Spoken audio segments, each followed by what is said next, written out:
Erica, we're waiting for Stacy. Yeah, I'm looking forward to enjoying this. I don't think she can. And Erica called me about 30 minutes ago and said, Stacy, would Do you you have any plans for this? Stacy's not making it? If Stacy's not making it, we don't have a quorum. What do you mean? No, we do. We have a quorum. We've only got 3 members, and so. if Yep, Stacy- that's a quorum. Oh, okay. Surely. He just got text, so we're waiting. Stacy's not coming. Hey, how'd you hear this? Erica said. Oh, I missed that. Oh. So we don't have. We do have a quorum according to Erica. Oh, okay, Every- well, we'll do this. Will there be any recusals tonight? No, No? Okay. Darren. Yeah, you there's- said Yeah. but I mean, we can't. Yeah, we can't not do this because there's 8 people waiting. And, but this is fine. We'll get through. Okay. Trying to get set up here.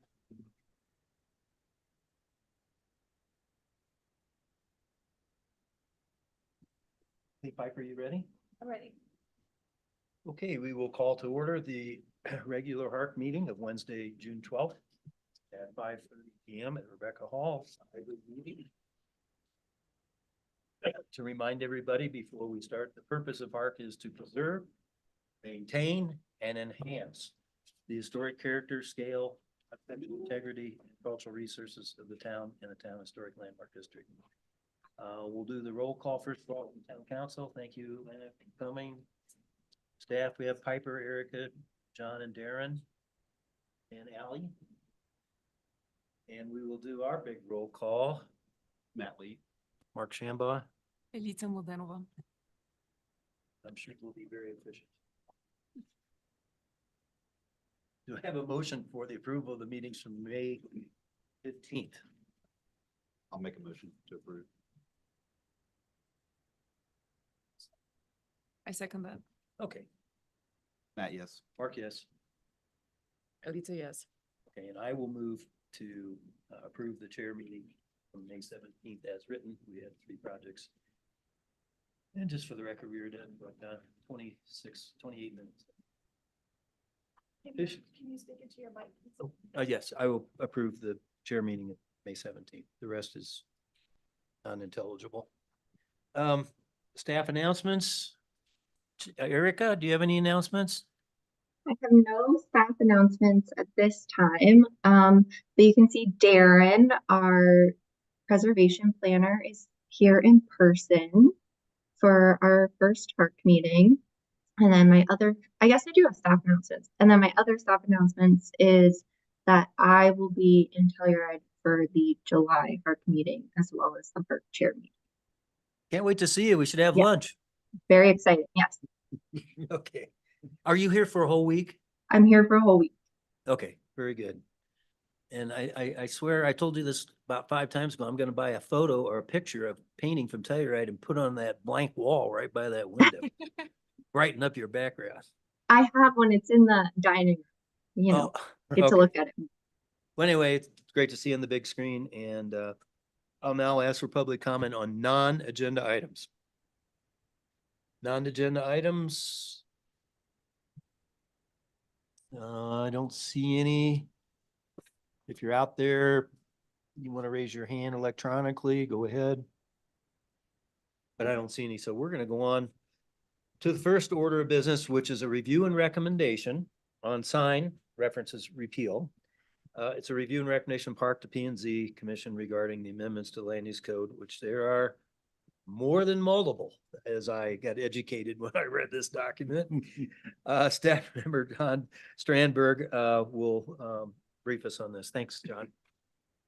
Thank you, Chairman. And this is another add-on piece to what we went through last meeting and on the May 15th meeting when you approved for recommendation to the Planning and Zoning Commission, who approved the exact same thing of the sign code. A little bit more discussion, but that was fine. Everything got approved as is. And during that process, staff was looking through the codes and discovered 4 more references. And remember last meeting, we talked about trying to combine everything for applicants as well as staff, just so they can go to one spot and do it. Well, we believe we have them all now, hopefully. So this is just repealing these pieces. They're just multiple pieces that are either referencing or redundant or conflicting slightly with what the proposed was and the approval was. So this is just repealing them, and staff is available for any questions. No questions? Thanks for you and Ron catching this. It's just amazing, to your point about trying to get these documents to be more streamlined and efficient. It could be in this many places. It's just, I wonder what else is lurking like that. I bet you'll find it. Oh, there's nothing. Oh, okay. So would somebody like to do the R&R motion? I will. I move to recommend to the Planning and Zoning Commission approval of the proposed amendments to the Telluride Land Use Code, repealing the reference code sections within the staff report. I second. Okay, let's vote. Matt, yes? Mark, yes. And Lisa, yes.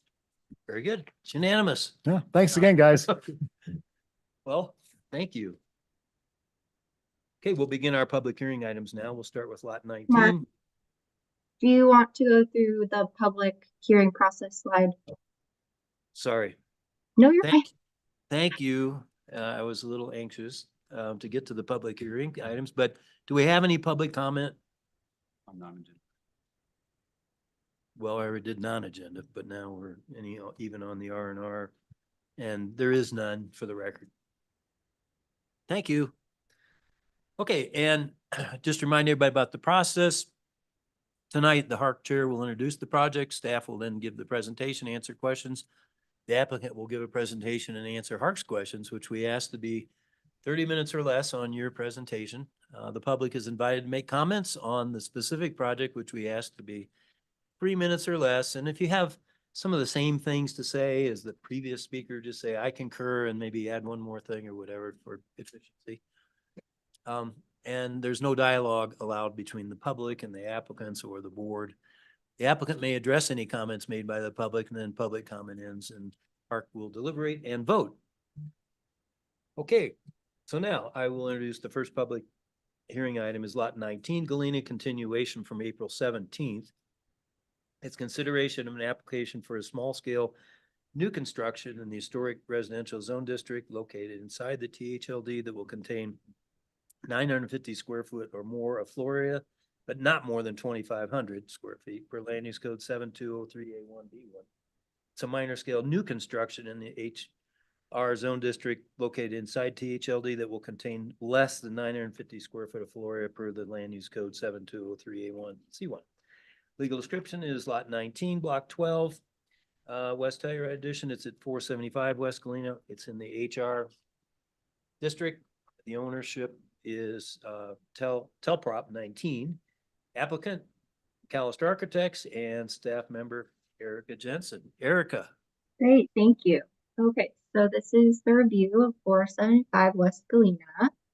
This is a small scale application which was continued from the April HARC meeting.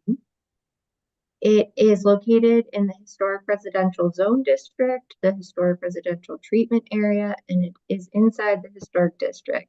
Just a reminder, since HARC saw this in April, that the lot is very constrained with Cornet Creek running directly through the lot. So condition 1 was to better step down the front facade to the street. And condition 3 was to step down the front facade to the street to better reflect historic proportions and perceived scale. The applicant broke up this 3-story wall plane by setting the third level back 3 feet 6 inches and adding a shed roof form on the second level. Before, you can see this 3-story wall plane, and now it's broken up by pushing this back and adding a shed roof. Condition 2 was to consider revising the front setback to better align with the buildings in the vicinity. HARC did not specify a certain setback that they would like to see, but rather told the applicant to try and set it back further while also acknowledging the site constraints. The applicant set back the front facade an additional 6 inches, so it is now a front setback of 7 feet 4 inches.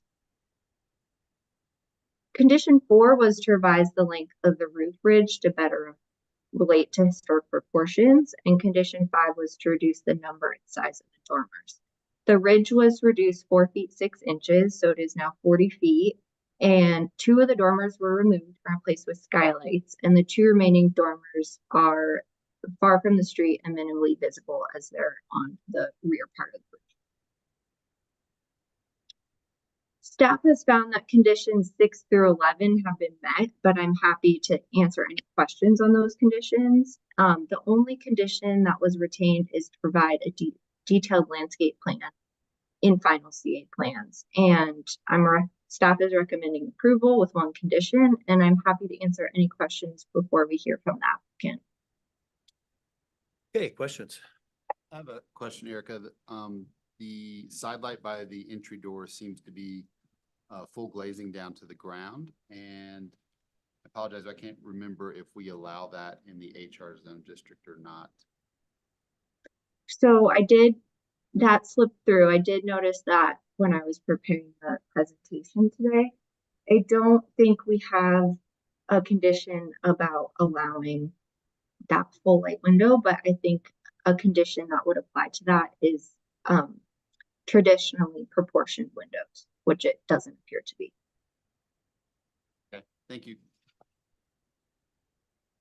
My only other question, and I can ask the applicant, Erica, but so they did a good job moving this back 3'6" setback. You know, I couldn't tell and I couldn't remember the 4 in a row or the 3 in a row to the east. Are they set back more than 3'6"? And if you don't know, I'll ask the applicant. I do not know. I believe they're very similar, but the applicant can give you more details. Okay, they made a lot of change, so I'll just wait and ask the applicant, so. Great. Okay, thank you. Okay, well, let's hear from the applicant.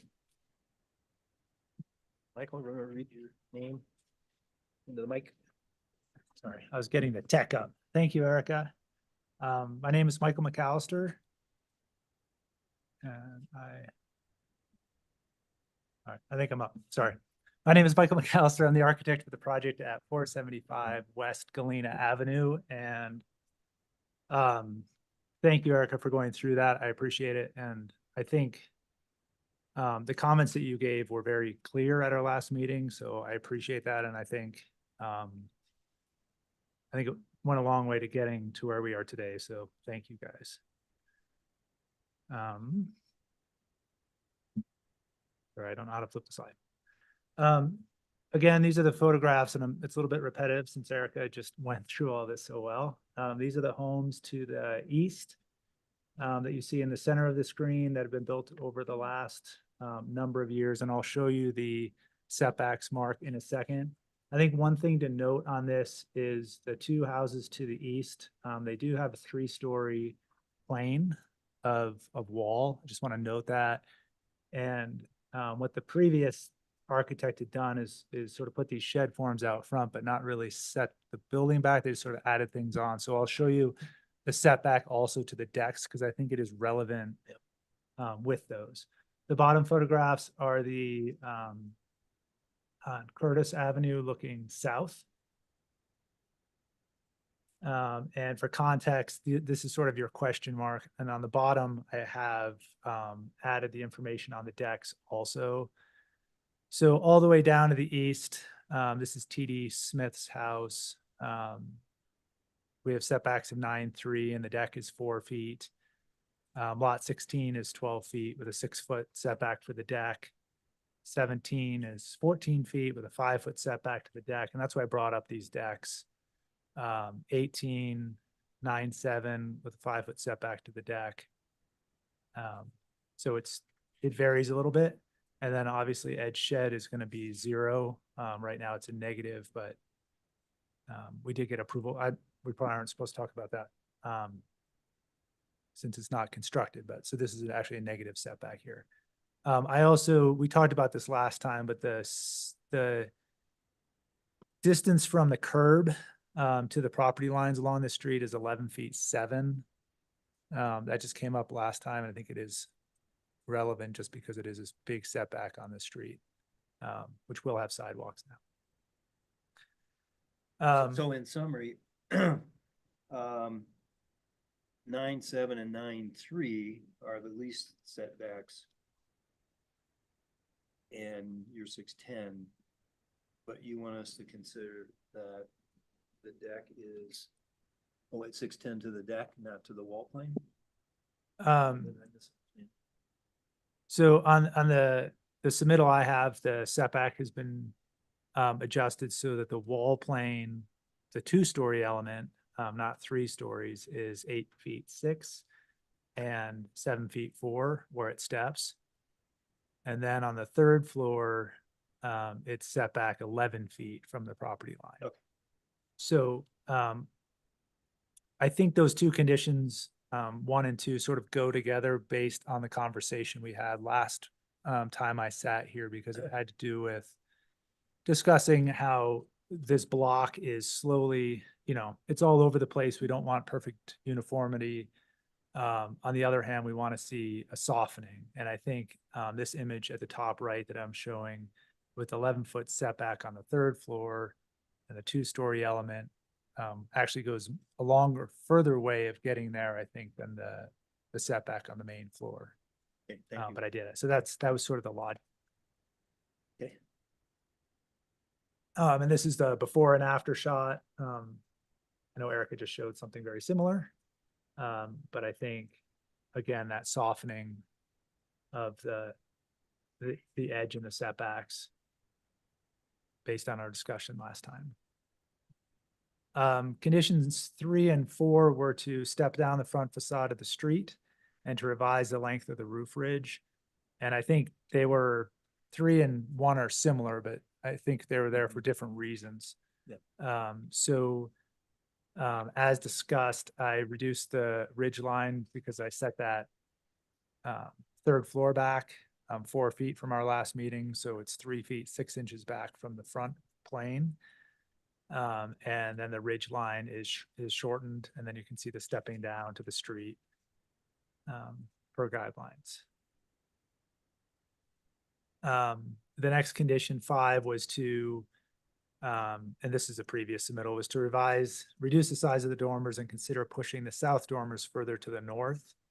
And as Erica mentioned, I actually removed entirely the dormers on the south side. I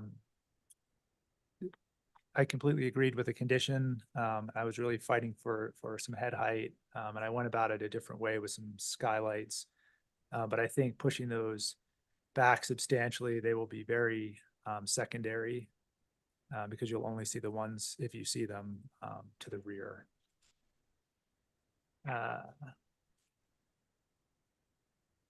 The next 3 conditions were to revise the long skinny window, which was done with a traditional window. Ensure that the west boulder retaining wall was no taller than required. This is the earlier submittal, and again, I totally agree with that. I've reduced it in height as much as I believe I can, and I've staggered it and set it back. As I go through the wetlands process with Chris Hayes, and I'm going to continue to soften that, but I feel very comfortable with what is here, and any revision will be to further what you were asking for. And then 11, to ensure that none of the doors are more than 2/3 light, which I have done. The comment on the side light actually is, it looks odd not having it to be a 2/3, so I apologize for that. And I think that's a good call, regardless of the condition, because it doesn't look appropriate. And then the material change on the 2nd floor, I had some plate steel siding called out, and that's been removed and replaced with a wood siding. All right, my slides are slow to show up. And then on the north side of Cornet Creek, there were a few conditions there too, that I'll go through quickly. I also had this one slide just for some context. Last time I was here, I didn't show the homes that are happening on the north side of Curtis Avenue. These are the houses that are going up that street. A lot of us don't walk that street up as much, which is what makes it quite nice. So those are the houses that are on the north side. So the conditions here were to reduce the number and size of windows, which I've done on both side elevations. I've reduced it by more than 25% of the glazing, but I think more importantly, it just looks more appropriate in the proportions and numbers. So that's been reduced. And on the south elevation, I removed the 3-pack door and put in a 2/3 light French door that's both narrower and shorter. I did add a gable window when I did that to add some light up high that I think looks appropriate. And so those were the conditions. Thank you very much. I think I answered the questions you guys brought up. Any questions for Michael? I have one question. Michael, can you go to your elevation, the west elevation? The upper left, that balcony set of doors, it looks to me like that's not 2/3 light, but it's a little hard to tell. I did change it to be me.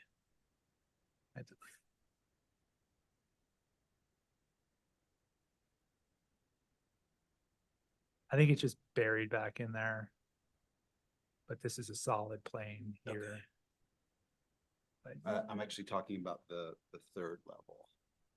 Oh. So you're on the same elevation, but just up I'm there. sorry. Oh, in the corner. It should have been. I can't quite tell because that deck comes down further. Okay. I will verify that. Okay. Thanks. Is that the door? That, the side door that Erica mentioned? Or somehow I had written a note on it, but I thought it was a different door. You know, I think we could just reinstate condition 11, which Yeah. just says all side lights cover everything. There we go. Okay. Any other questions? Pretty straightforward. Let's hear from the public. If you'd like to raise your hand electronically, or if you'd like to come up, just come up, read your name into the record, and There's 2 microphones, stand them on the table. You can find this mic. Good evening. My name is Hunt Worth. Yep. I live on the north side of Cornet Creek, in that little house on the corner of Cornet and Townsend. Lived there for 38 years. I don't have any concerns with the main building. I have a major concern with the auxiliary building on the north side of the creek. And I have a bunch of things to say. First of all, on the setbacks for the river corridor. According to section 3-210.c.7 of the land use code, it talks about, it says that in no case shall the average setback of the building facade be less than 15 feet from the center line of the river. And it says the determination of setbacks shall include any building or structure, portions thereof, including decks, porches, railings, and fences. And then on section 3-210.c.8, talking about the minimum bulk plane, buildings shall be set back a minimum of 1 horizontal foot for each 1.5 vertical feet, excluding chimneys, from a property line which is adjacent to a property which is zoned or entirely dedicated for open space or park and contains either the Samago River or River Park Trail, or from the river dedication, whichever is more restrictive. I don't know what the setbacks are on that north side building. My other comments are that it is a very, very small piece of property, and sticking a big building on there, I think, is totally inappropriate. It is a dirt alleyway that is 1 car wide and often in the winter is less than 1 car wide. The town does not plow it. One of the questions I have is whether or not there will be water and sewer pickup, hookups rather. And whether, if that's the case, this would then, I believe, be a second building, which would need a dedicated parking space. And I don't believe that there's room for a dedicated parking space there. There are several cottonwood trees on the north side of the river. And a bunch of the cottonwood trees were taken down for all of the construction that was done on the south side of the river for the 3 existing houses. And that was a shame. It was done, quotes, because I was told by the arborist that he was told that there was rot in the trees, although he didn't find any, because I was there when he cut them down. I'd hate to see the north side cottonwoods be eliminated as well.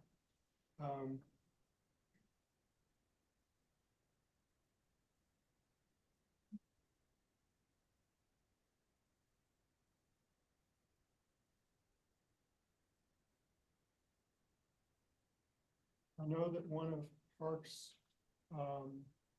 goals is to try to preserve the special parts of the town. And I believe this is a special part. If we look at what has happened on the south side of the river, all the buildings have been scrunched back up against the river with much less than the normal setbacks required. And that was done, I believe, because of the limited size of each lot as it was adjacent to the river. But I don't see a reason to put a building on the north side of the river and squeeze it in on this really tiny lot and totally ignore all the setbacks. And finally, I feel that if you folks give the approval to this, that says to the planning department that it's okay with you that they ignore setbacks. And I think that that is a bad way to go about things. Thank you very much. Appreciate your time. Thank you, Hunt. Any other public comment? I don't see any hands raised electronically. Thank you. Michael, would you like to comment? And actually, let me ask the big picture question. Erica, we don't have the accessory building included in our package, and now I'm forgetting. Did we already adjudicate that, or why is it not, or maybe Michael, why is it not included here? Are you talking about the building, Ed Shed? No, the accessory building that he's North Hunt's side. talking about on the north It's side in, of, it's in your application. It was submitted. but I didn't, okay. But I don't see any reference to setbacks. There wasn't a request for any change in setback other than land use code. When we saw it the first approval. time. Correct. Yeah.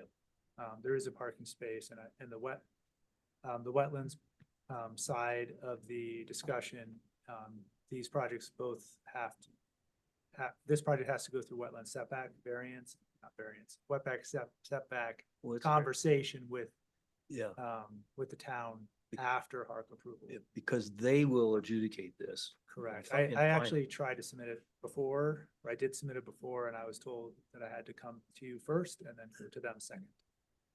It's a bit of a chicken and egg thing in town, but we will go through that process.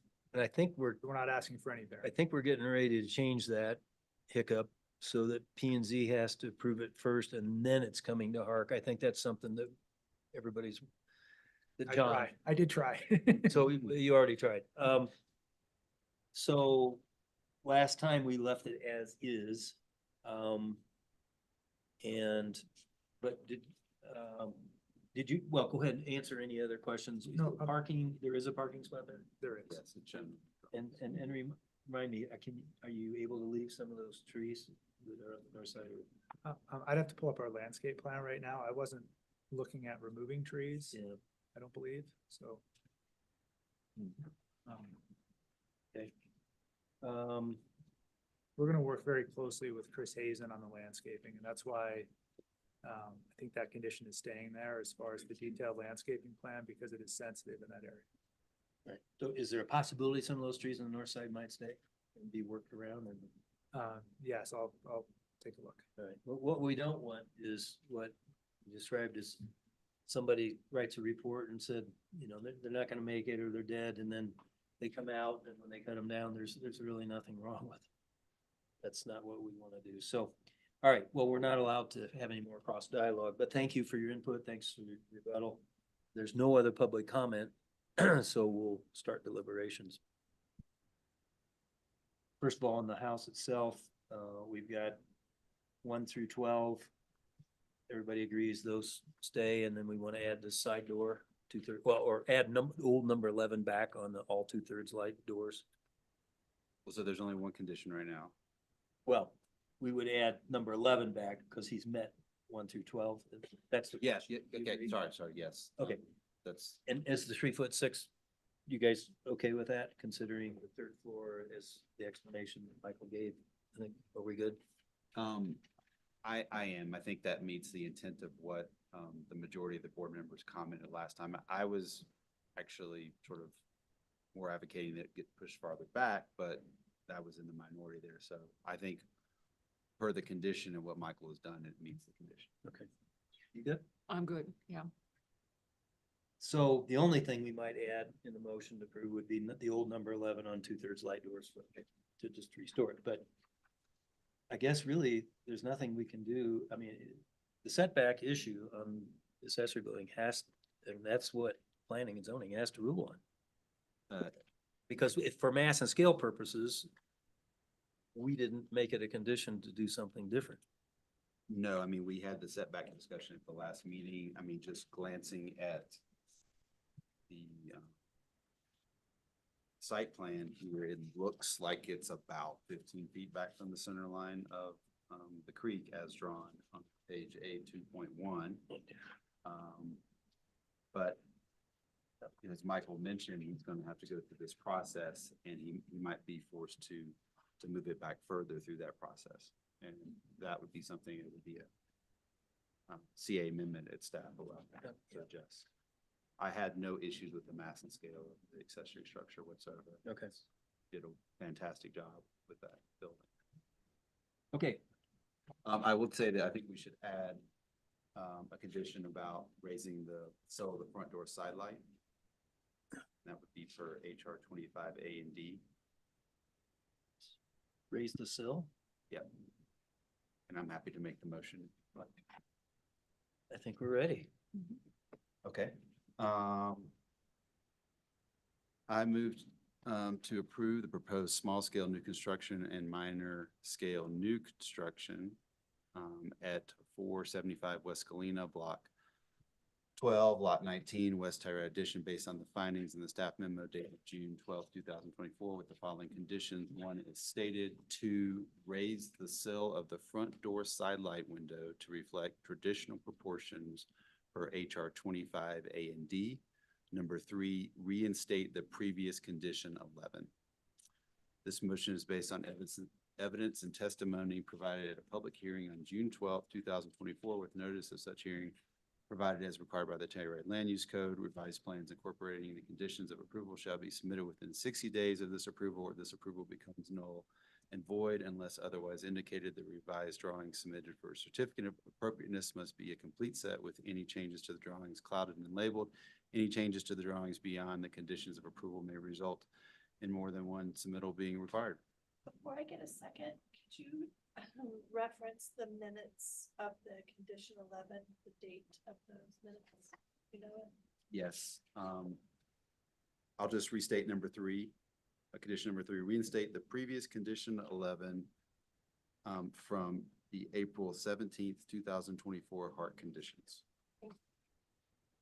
Okay. Is there a second? I second. Matt, yes? Mark, yes? Elisa, yes. Okay, and I appreciate you, after hearing from the neighbor, working with them, and of course, see what planning and zoning does with the setback. Thank Thank you you. guys, and thank you, Thank you. Erica. Thanks. Thank you. You guys made it very clear, Okay. so I appreciate it. The next public item is 239 East Galena. And it is consideration application for a small scale demo of a non-rated THS primary structure within the district per 723A3B6A. And it's a small scale new construction in the HR district, which will contain more than 950 square foot, but not more than 2,500 per land use code 7203A1B1. And it's an insubstantial scale alteration to a non-historic portion of a designated historic structure that does not increase the floor area per land use code 7203A3D8, D6. Legal description is the east 33.75 feet of 1 and 3, block 33, town of Telluride at 239 East Galena. It's in the HR district. Linda Durakis and William Green are the owners. Applicant is William Green and staff member Erica Jensen. Erica? Great, thank you. So this is the view of 239 East Galena. This is an application for small scale demolition, small scale new construction, and insubstantial scale alteration. We did receive public comment from Ron Berkovitz, Tony Stearns, and Janet McCullough. Did everyone have time to review these comments? Yes. Yes. Yes. Great, thank you. I do want to state that this project was seen by HARC in 2021 as an alteration and addition. The applicant has now decided they would like to demolish the existing house and build a new construction home. Since the scope has changed, it has to be seen by HARC as a new application. So this project is located in the Historic Residential Zone District. It's in the Historic Residential Treatment Area, and it is located inside the Historic District. The primary structure is non-contributing with qualifications, and the secondary structure is supporting.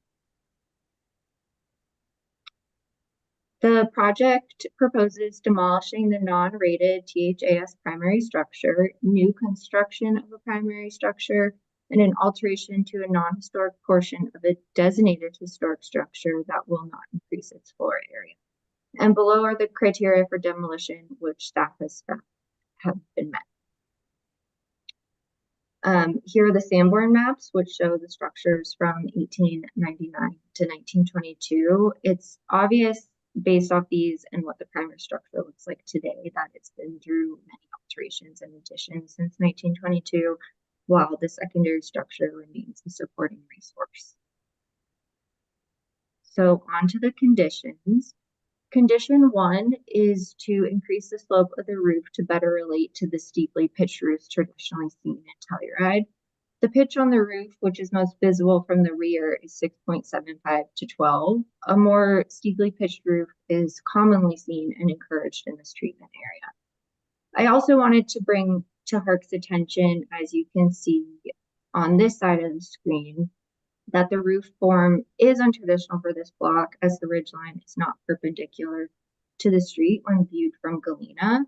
The back half of the structure has a ridgeline that is perpendicular to Galena, but the front half of the house has a side-facing gable and a shed roof form that obscure this ridgeline. It does create an untraditional shape from the front, especially for this block, and HARC should discuss if they find this roof configuration appropriate for the design guidelines. There's no condition around it right now, but I did want to bring it to the board's attention. Condition 2 is to restudy the front setback and reduce the encroachment of the front deck. The setback to the building is 11 feet 10 inches, but the deck is only set back 7 feet 5 inches. The front setback is already less than 15 feet, and with the front deck, it reduces the perception of that setback even more. Condition 3 is to revise the retaining walls on the driveway to be lowered in height. The retaining walls along the driveway appear to be around 10 feet tall. Given the context, a larger wall may be appropriate, but a stepped or terrace wall would help to break up the scale.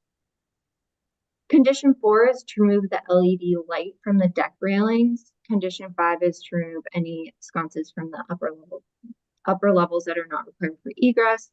Condition 6 is ensure that all doors are no more than 2/3 light. Condition 7 is that CA number 10898 is void. And condition 8 is that the applicant will work with Public Works to resolve any right of way and utility issues. And I'm happy to answer any questions before we hear from the applicant. Okay, questions? I'll kick off with one. Two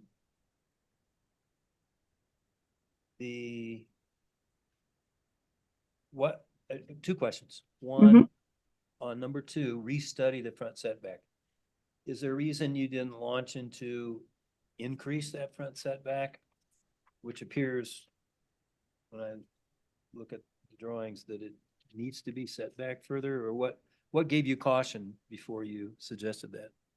I think because the front setback to the actual structure is over 11 feet, so it's not technically to floor area, so I wanted her to weigh in on that. And if you'd like to increase that language to be a little more firm, you definitely could. Okay, and thank you. And my last question is, the elephant in the room is the orientation of the ridge line. Mhm.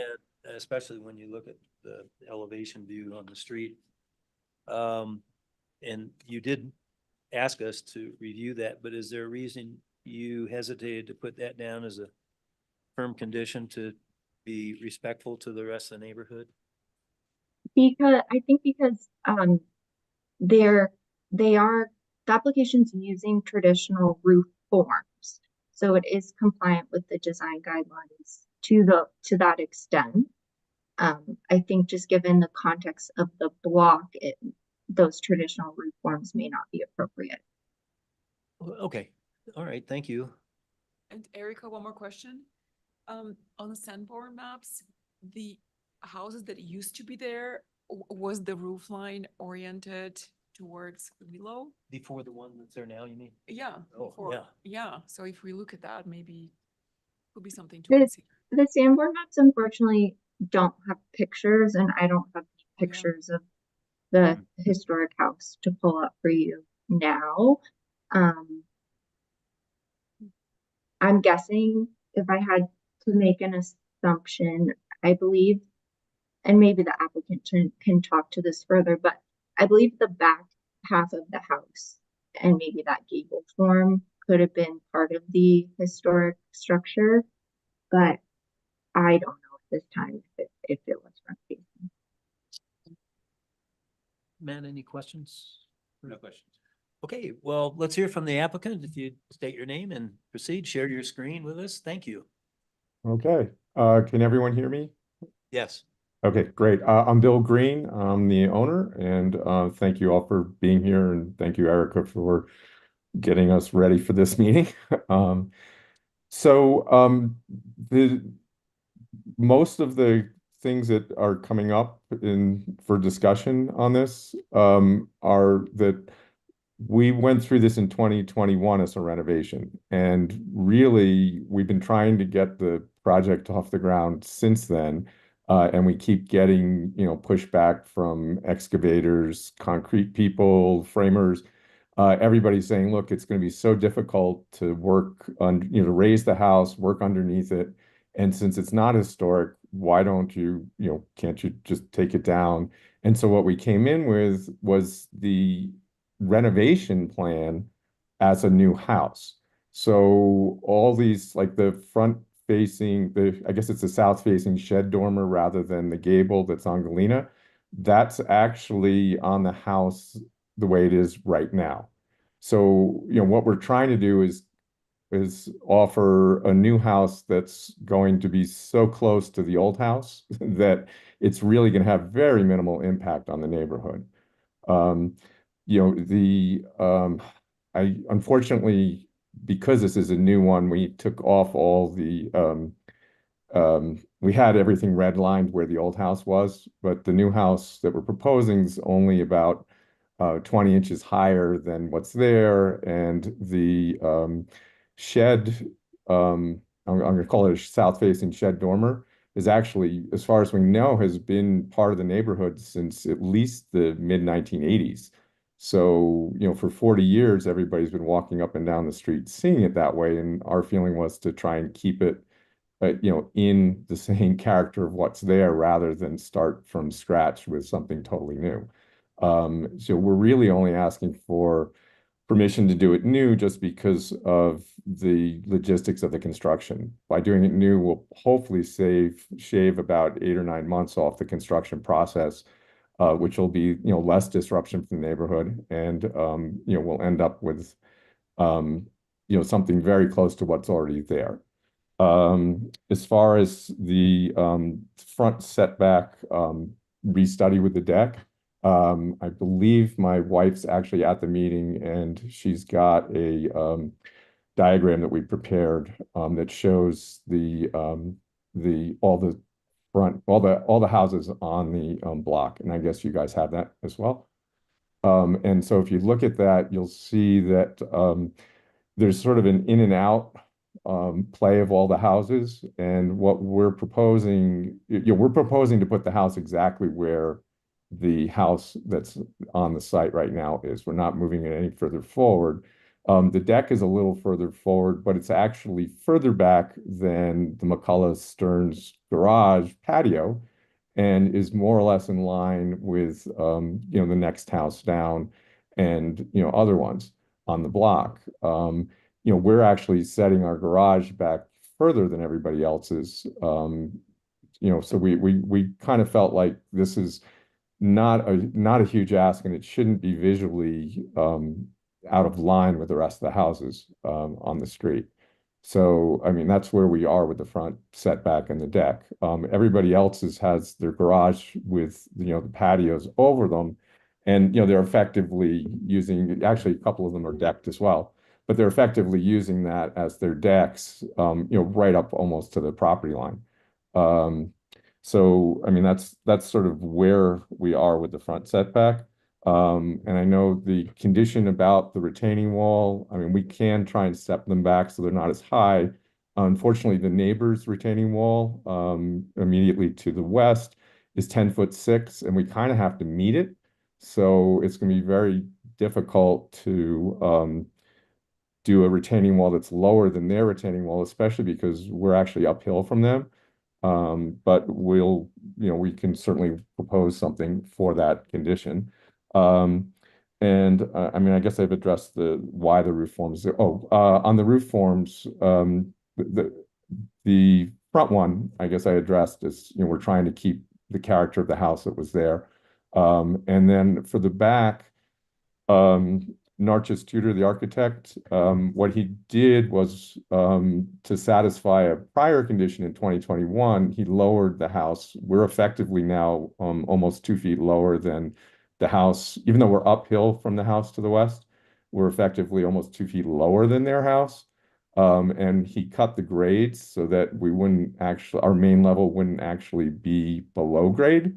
But when he did that, we could raise the grade in the back of the house, effectively bury some more of the house.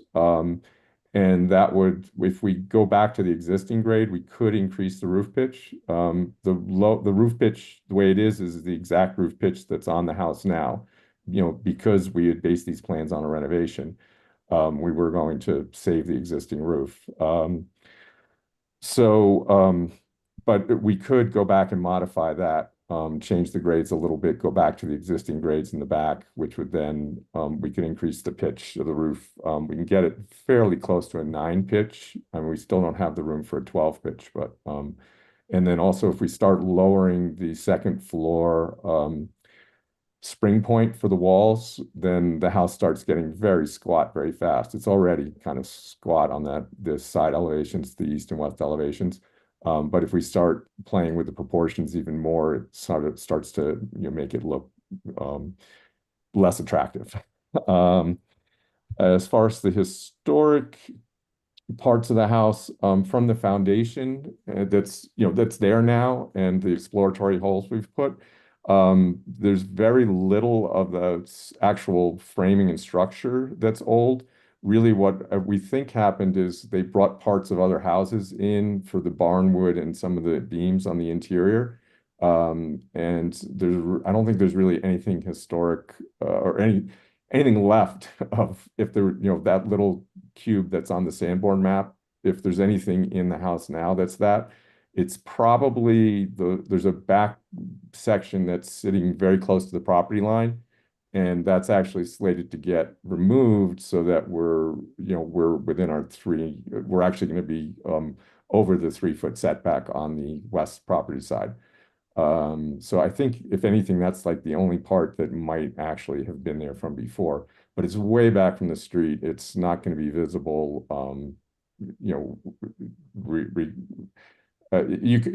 no one's going to be able to see it other than, maybe somebody walking around the house working on it, that one little section. Let's see, I think that's pretty much all the questions. But really, in terms of like the massing in the house, we're really trying to stay with what's there and really only, these plans are exactly the same ones that were approved before. And our only hope was that we have permission to build a new house instead of renovate so that we could actually be in our house, a lot sooner than if we try and do it as a renovation. And also, we'll be able to build it, a lot more environmentally friendly. We'll have walls that are totally sealed. We'll have an opportunity to, really insulate it. We're looking into doing the roofs with the insulated panels, and putting in a lot of components that'll be a lot better than if we just open up the walls, renovate, fill it back up with insulation and call it a day. So that's how we got here tonight. Okay. Okay. Questions, I'll kick one off. Then of course there was a letter from the public, but as I read it, I asked myself the same thing when I went by there on my bike a couple days ago. What's the problem with orienting the roof perpendicular to the street, as in the guideline that tells us to do so when feasible, 1985? What's the problem with doing that? We'll have the same issue that we have in the back, where we have a low pitched roof. And even if we,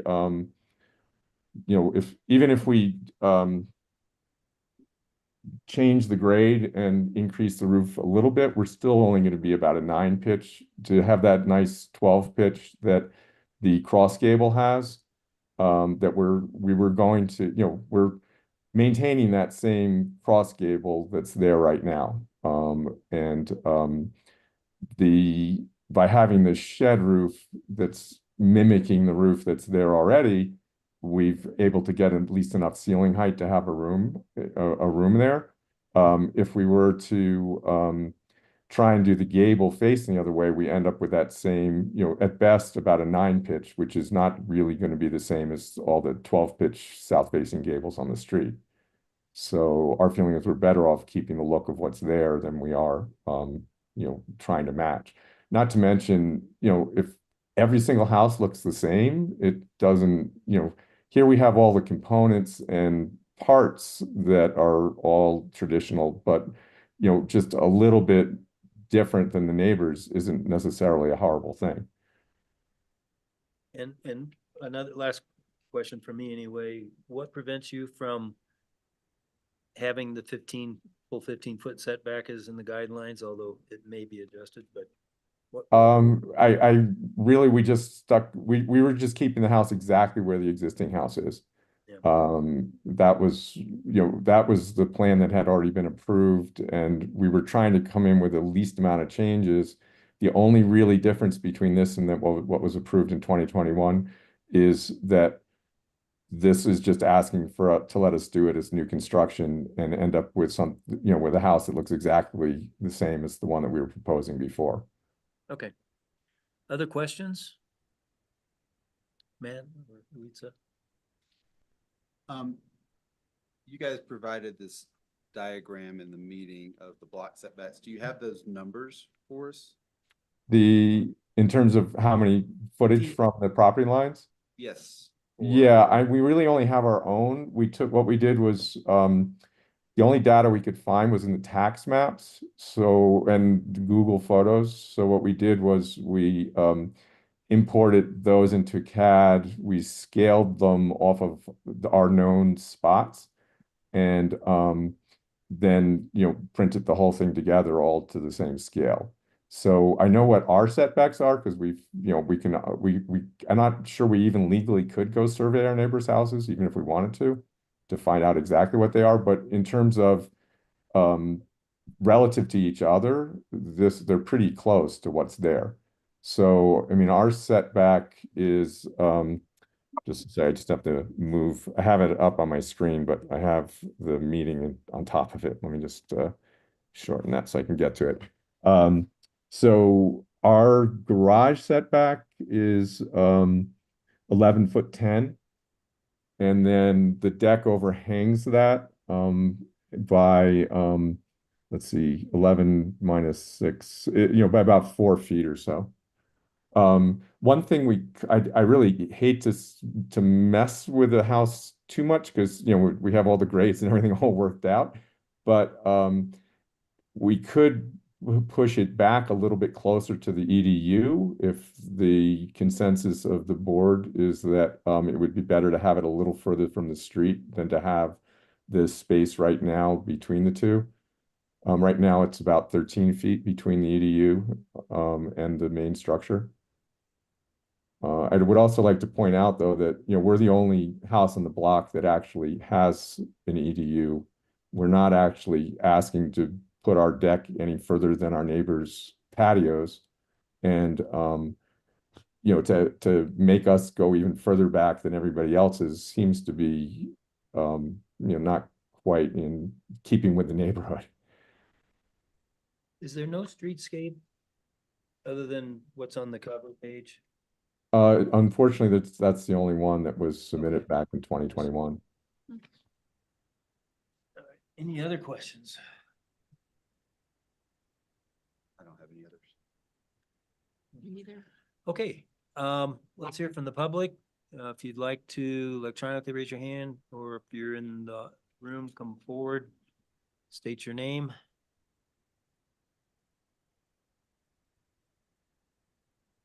Nobody? You have to raise your hand electronically. Is there, yeah, there's somebody out there, I think, that wants to talk. I'm gonna turn your video off. Yeah.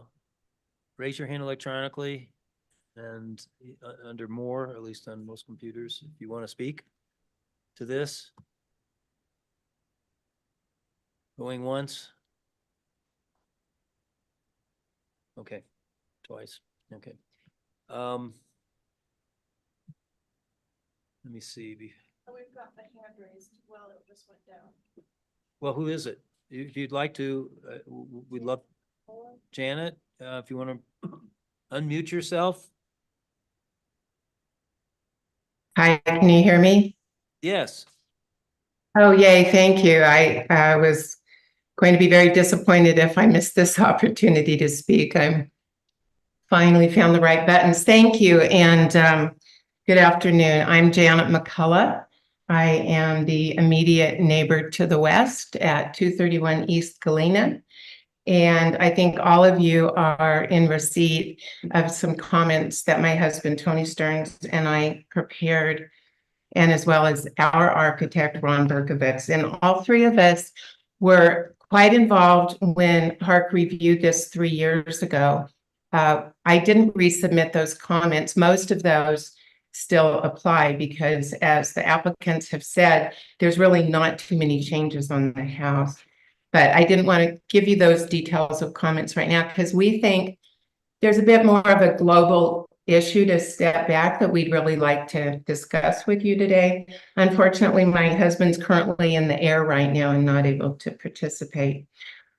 So without going over word by word what I've already submitted to you, I'd like to summarize that. And then I'd also like to respond a little bit to a few of the comments that were made by the applicant. First of all, we're really. Don't forget you have 3 minutes, like 2 minutes left. Summary. The previous person went over 3 minutes. I timed him at the first property. I will go fast. Thank you.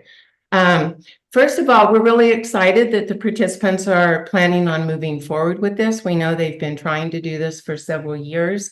And we totally support that and look forward to having them as neighbors and having them have the opportunity that we had to maintain our house and with the advice of HARC, be able to make some changes that we feel add to the character of the neighborhood. So with that said, the global statement would be, we have concerns about the mass and, well, actually, let me back up. We want you to look at this as it should be stated in the regulations, that it's a new proposal for new construction. And I think it errs by going back and saying, well, there was previous approval in 2021, and therefore we're just now going to make it easier and less costly, and we're going to demolish and rebuild the house we had approval for in 2021. So HARC's regulations do say this needs to be looked at as a brand new proposal. And we would really like to encourage that you take that view. So if you do review this as a new project, we do have some concerns about massing and scale, reduced setbacks, orientation of the roof, which, as the chair said, is the elephant in the room. And we really want to stress that we think this is a great opportunity for HARC to really do what you're tasked to do, which is to oversee new construction, to keep the character. And I will skip ahead and respond to one of the applicant's comments, which is basically, we are wanting to just build the house that we were going to build as a renovation. And we strongly disagree with that approach, because this is a great opportunity to make some of the modifications and not take a renovation plan and try to cram it in or adjust it to be new construction. So we'd like to very much call your attention to that process. We'd like to call your attention to one of the main concerns, which is the roof orientation. I'm glad to hear that the chair went by there the other day to look. The house is very heavy in the front, and we do feel if they could reorient so that the ridge is perpendicular to Galena, it would definitely give appeal to the neighborhood. We understand that that means some redesign issues, that means more time, more cost, but I think we have to balance that out with why should HARC just proceed and approve something that was a renovation. This is a great opportunity. Actually, in HARC's own words, you've said that this house as currently existing does not add any character. And so why rebuild something that you have already said in your own words does not contribute? I'm trying to rush to not overdo my time. Setbacks are a big concern. I think, and especially putting a deck that goes over the level of the house and impinges and encroaches even more. It just makes no sense to us. This is a new house. They've got lots of property. Why not adhere to your recommended regulations of 15-foot setbacks? As the participant just said, they have 13 feet between the main structure and the lesser structure, and it's not very visible from the street, in his own words. So why not narrow that space and actually move the construction of the house back so that the neighborhood and the feel is preserved? Streetscape. I really stressed in my comments to you that the drawing as it currently exists and was submitted to you, and I know the participant just acknowledged that's a 2021, but it deceptively shows the back part of our house that HARC approved for us to build, hardly visible at all from the street, and maintains the smaller historic structure in the front.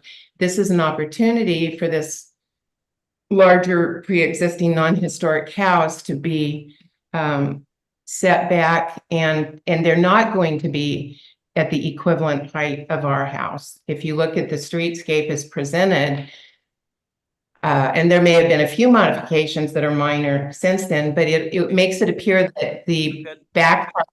I'm going to give you 30 seconds extension. Okay. Wrap it up. Oh, thank you. I really want you to pay attention to the streetscape, because as drawn, our house is not right up against the street. So in summary, I want to thank you all and really hope that you not approve it as drawn and submitted, and really look at this as a new project and have an opportunity to do what you do best. So thanks. Thanks, Janet. Okay.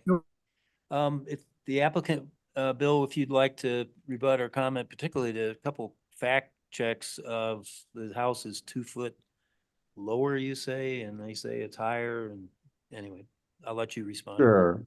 Yeah, I guess if that same streetscape, that Janet was referring to, if you look at where our main level is, you'll see it's a couple feet below their main level. I believe that's, on the first page. Right. A0. Yeah, I'm just pulling it up now so I can check. But yeah, if you draw a line across, they have 231, there's that 10.5 foot high retaining wall, and then their house sits about 4 feet or so above that. And that second horizontal line, that's their main level. And you can see that that's actually higher than our main level. And what Janet's talking about is that when these streetscapes are drawn as if you're looking at it, with zero perspective. And, she's correct that the rear part of their house is further back from the street, but it still looms over our house considering how much we're below the, our house is, what we're proposing to do is lower than their house, and yet we're higher up the hill. I mean, if we change our gable to a south-facing gable, we're going to actually, we'll end up probably being close to the same height as the rear of their house, which will probably look, even if we set it back, it's still going to be more massive than what we're proposing. And I guess this streetscape is just showing the houses. It's not showing the grades. But if you go to our elevations, you can see that, with the grade, our south view, it's a story and a half. It's not a huge house. I mean, the whole thing with both stories, I think, is less than 1,500 square feet. So it's just not that massive, despite what they're proposing. The other thing I guess I'd like to suggest is that if you just glance quickly at that the block streetscape that we prepared. She's saying, "Oh, we have lots of property." We do, but we have a fairly significantly sized EDU that's eating up almost a third, if not even more than a third of our property. So, while we have a nice sized lot, it's the fact that we actually have an employee dwelling unit, which the town so desperately needs.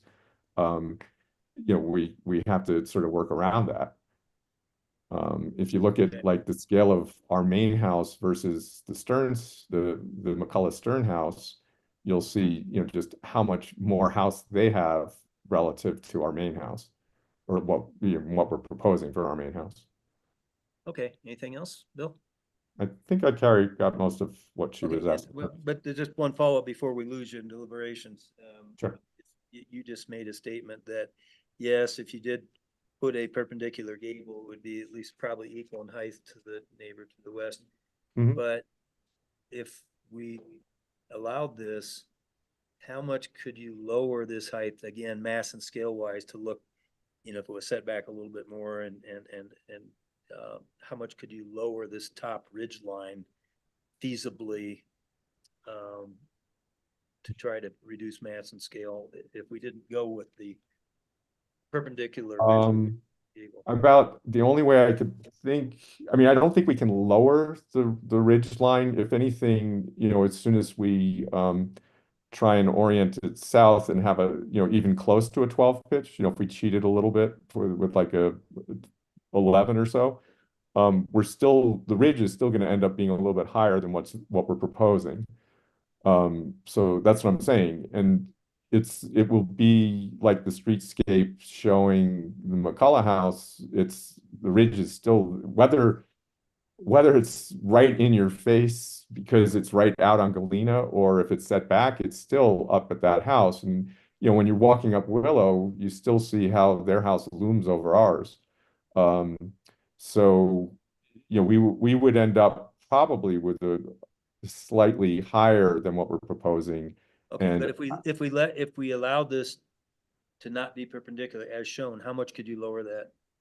oh, I mean, we already lowered it. We lowered it back in 2021. What we came in was a lowered house. The original plan was to be at about the same level as our current first floor. And we were another almost 2 feet higher than Look, what I we're don't want to showing get is. into detail, your plate heights and so forth. I'm just gonna say, if we would consider this before we lose you in deliberations, Mhm. how much could you lower that ridge line if we left this the same and didn't do the perpendicular gable? I don't think I can lower it at all because, I mean, we're already bumping into the walls below. Okay, I mean, thank we're you. already lower than the house next door. We're already, if you look at the elevations, like the west elevation, the one that you'd see it from Willow, I mean, we're already not even a full 2-story house. Okay, thank you. I understand your answer is no. Okay, Thanks. yeah, yes. I apologize that I can't come That's up with a okay. way to lower. All from right, what we- thank you, and Thank you. we need to go on to deliberations. First, I'd ask the board the opinion of A 19.5, which says when feasible, it should be a perpendicular gable, ridge line to the street. Now, the existing house was not. We don't have photographs, nothing in 3 dimension from Sanborn. But as I look down the street, 1, 2, 3, 4, 5, 6, I mean, 6 out of 6 have it. I'll couch that with saying this look, sorry, There is a sand. where? Ron, it's been submitted previously, and the original house was oriented that. Thank you for that. We're not allowed to talk, but thank you for pointing it out. Okay. I wish somehow it was in this packet, but it seems that when I look at what's there now on 3E to be demolished, A3E, and then I look at what's proposed on the south elevation, maybe it's a little bit of a reduction in mass and scale with the step down gable, but I guess I want to just get everybody's input on the perpendicular. It says when feasible, and I'm not sure why it's not feasible, but I really want to get your input because I'm on the fence.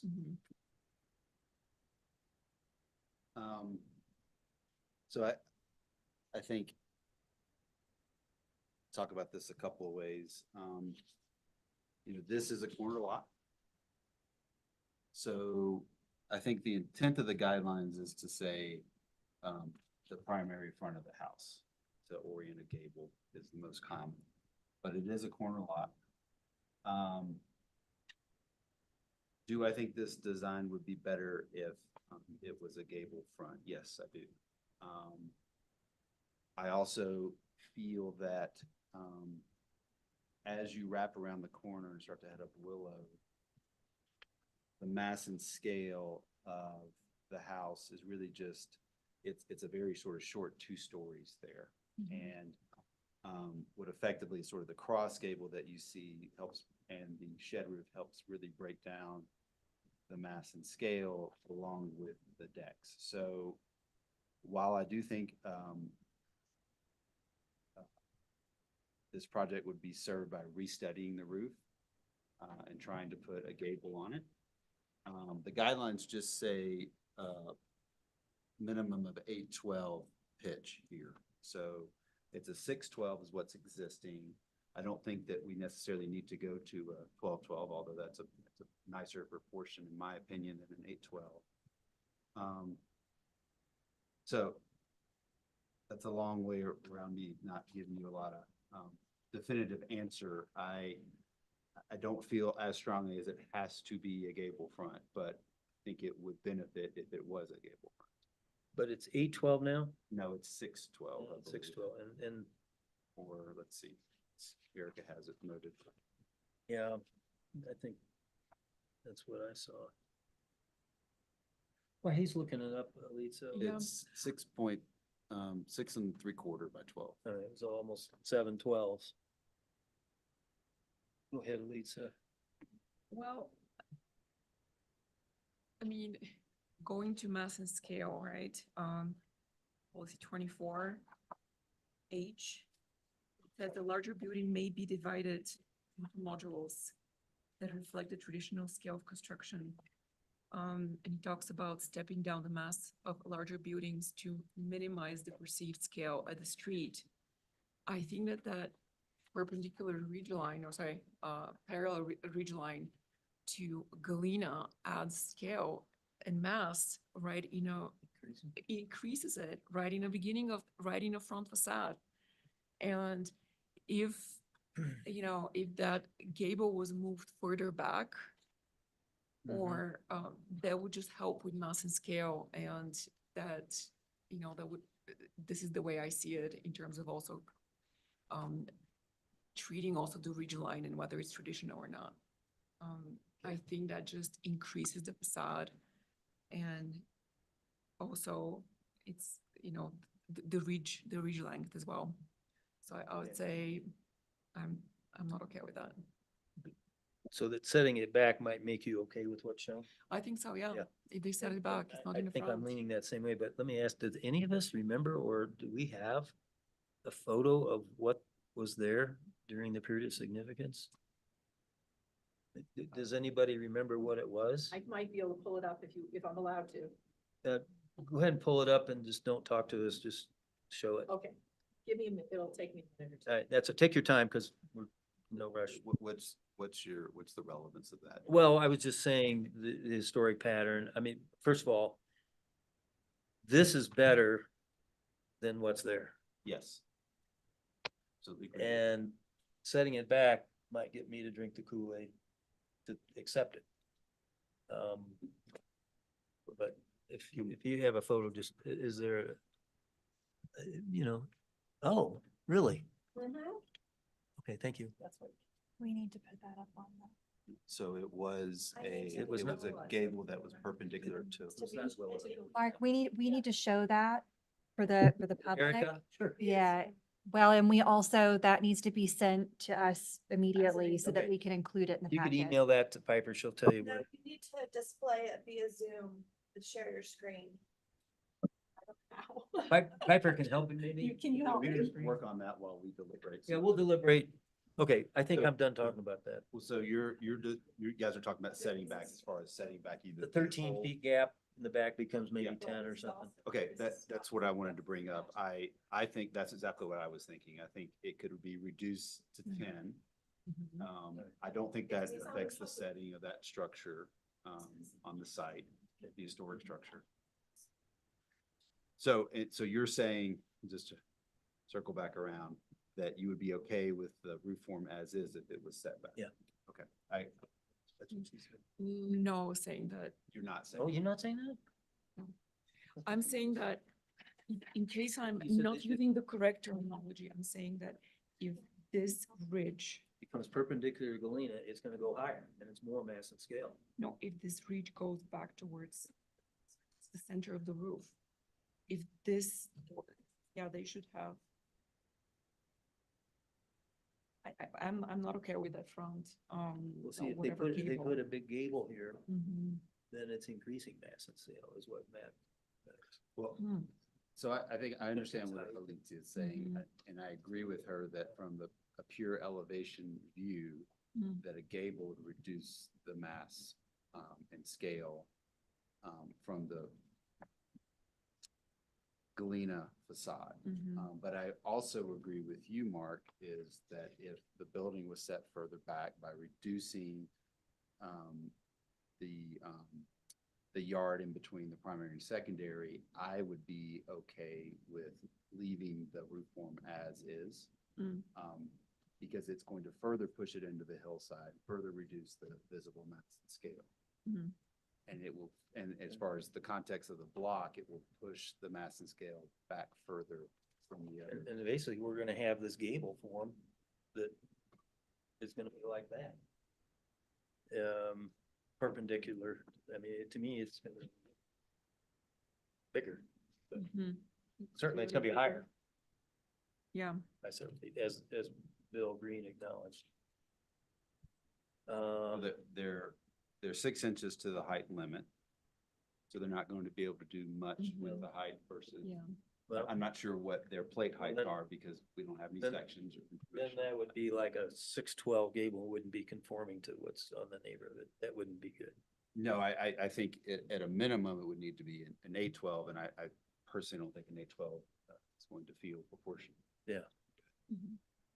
And it would probably bust that 6 inch. Depending, I don't know what their plates are. Right. There's not information. Well, I kind of asked that and they didn't want to tell us. Well, let me ask as we talk. So 3 feet back, I guess. And just an aside, I totally understand why they want new construction. I mean, so that, I don't know. To me, we still look at it as mass and scale and we don't need to start over. But, is there anything else on that south elevation that would reduce the mass and scale besides setting it back? I mean, this little gable, could it come in a little further? Would that help? Or I don't know. I'm just asking. I think I'll frame my comments is that I would recommend the applicant restudy the roof forms. I think that they might be able to come up with a design that sort of meets the conditions that Erica has and the concerns we have. But I don't necessarily feel like nitpicking this particular design if they're not going to study the roof forms. And restudy it to do what though? Well, I think having that, What would we gable- tell them? I think if they had a traditional gable front on Galena. Yeah. Well, but right now, 2 of the 3 of us are willing to accept it. Yeah, I'm just commenting on Oh, okay. my thoughts. I think as far as other elements of mass and scale, the height of the retaining walls. Yeah. At the garage, per Erica's comments, I think that Mhm. they need to be further stepped. Or Or even sloped. terraced. Slope with a slope, right? Yeah. Mhm. Yeah. That would help it. And then she's I got think that. I think it needs to be more than just a slope. A slope could help on a portion of it, but I think there needs to be further study with those. Can we talk a little bit about the setback in general? Mm-hmm. I think it's unfortunate that we don't have the average of the block number and we have this diagram with Yeah. no dimensions. So it makes it a little bit difficult for us to decide if this reduced setback is meeting the average of the block, because we don't have that information. But it assists from the assessor, so I'm gonna assume it's accurate and generally, if we go back 3 feet, to me, we've done the right thing. To me, I'm not sure if the diagram that we've been handed in this meeting prior to the meeting is accurate to the as-built conditions. I'm looking at a Google map here on screen and I can't tell. So Uh-huh. I'm used to, and I think we're used to seeing a block study with Yeah. dimensions, some surveyed information. Well, I'm trying to find a way to approve this, and if we're gonna restudy something, then that kind of kills Well, I think, that idea, but no, I think if they set the building back further, that would help a lot. Yeah. And I think if they're going to argue for keeping it in the same position, they need to come back to us with the documentation that shows the. well, I average. think once we say setback and they even acknowledged that it's 13 feet and they could, I think it's over. Okay, I mean, I think that approach works for me. You know, kind of a gray area, but now that I saw the original building didn't have a perpendicular gable either, so I addressed my view on that. So further, I do agree to further setback. I think the rest for conditions, we would change number 2 to say, change the front setback to 15 feet. Which is what the guidelines call for, and they already acknowledge they could do it. They're almost 12 now. So, And with that setback, are you fine with the front deck? I mean, it would be a lesser encroachment than it is now. yeah, Can we chat about that a bit? Yeah. Are you guys okay with with that. With the size of the deck? Yes. I was okay. Look at this decks and garages next to it. I mean, I'm I okay think with did that. a good job trying to minimize it. Okay, I'm fine Mhm. too. I think it helps step. in Okay, with the next step. so we would change number 2 to say increase the front setback to 15 feet. And, well, that, by that, it reduces the encroachment of the front deck, but Yes. do we need to keep that?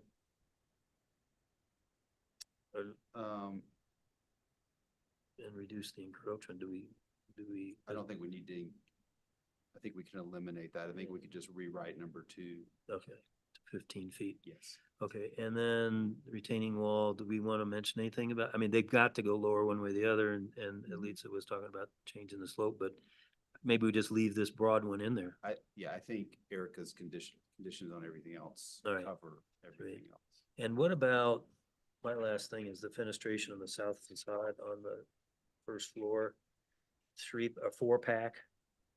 You know, in the HR district, I don't know, to me, when I had made my notes, I crossed one out and made it a 3-pack and a little bit more wall space well, there's guidelines that talk to it, that keep the proportions, overall proportions of glass in the neighborhood. There's a 3-pack above. Would anybody support, would you guys support a 3-pack down below as there is upstairs?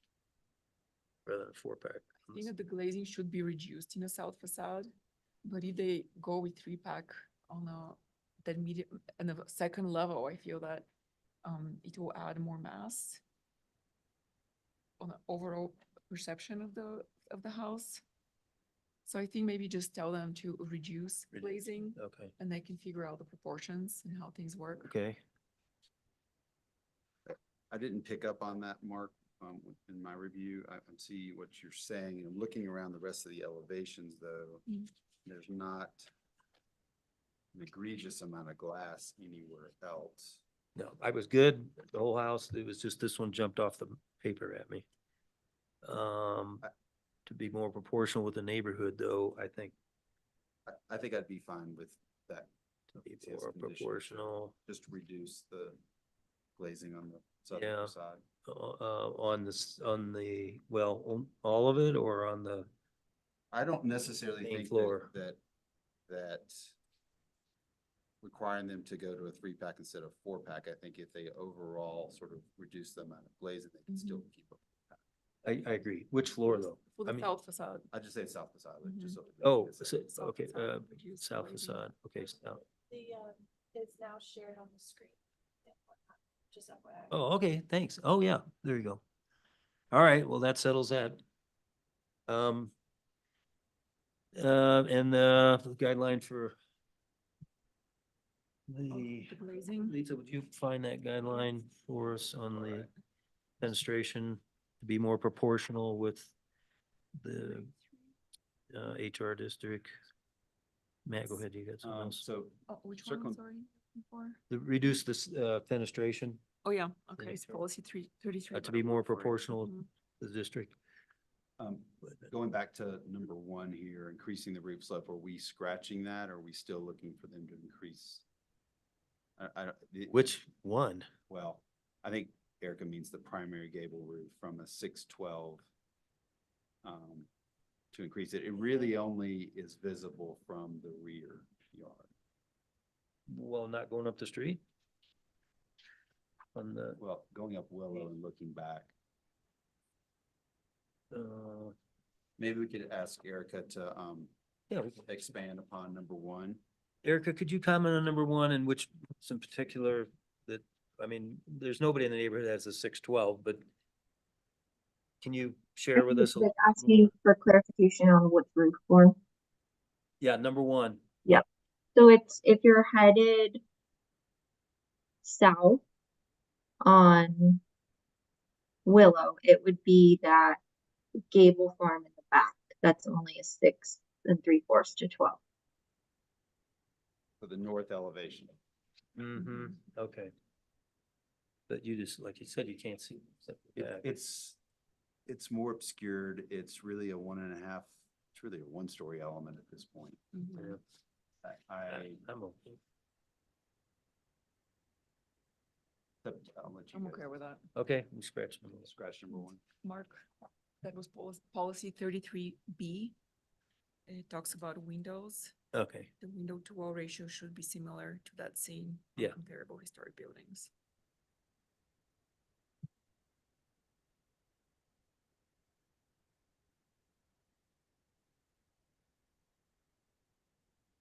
okay.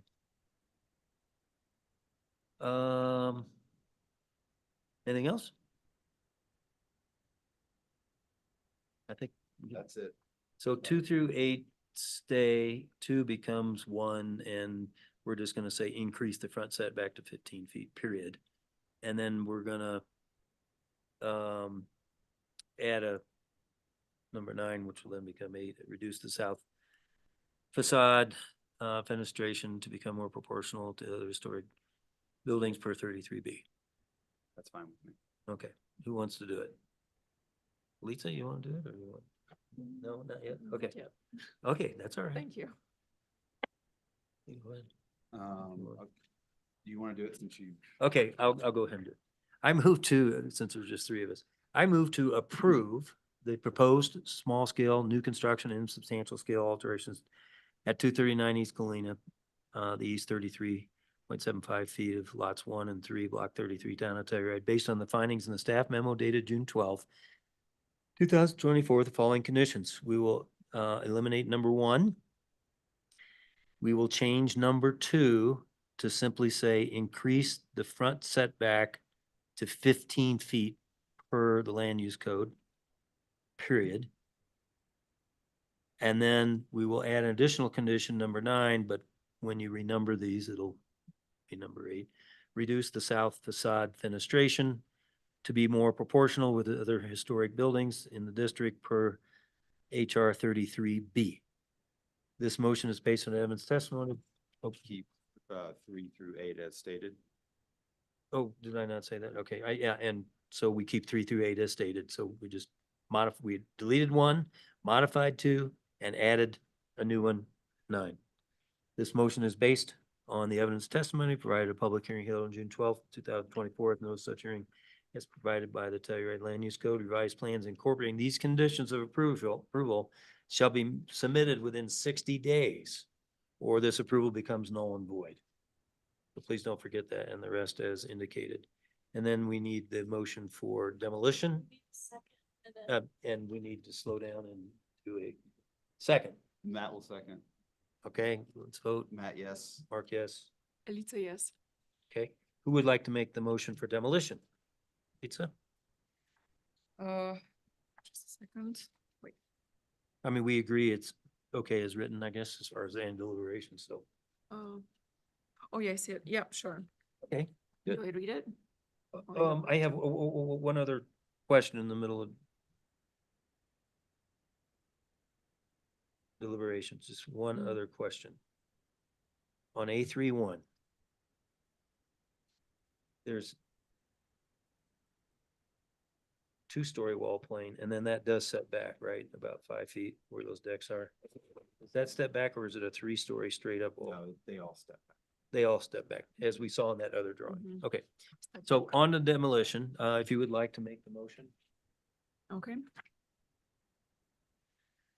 I move to approve demolition of one designated structure, primary structure 5SM.1815 inside the THLD located at 239 East Galena, the east 33.75 feet of lots 1 and 3, block 33, town of Telluride, with the following findings. 1, all of the state standards of Luke, section 7-306.A.5 through 7-306.A.9 are met, and with the following conditions.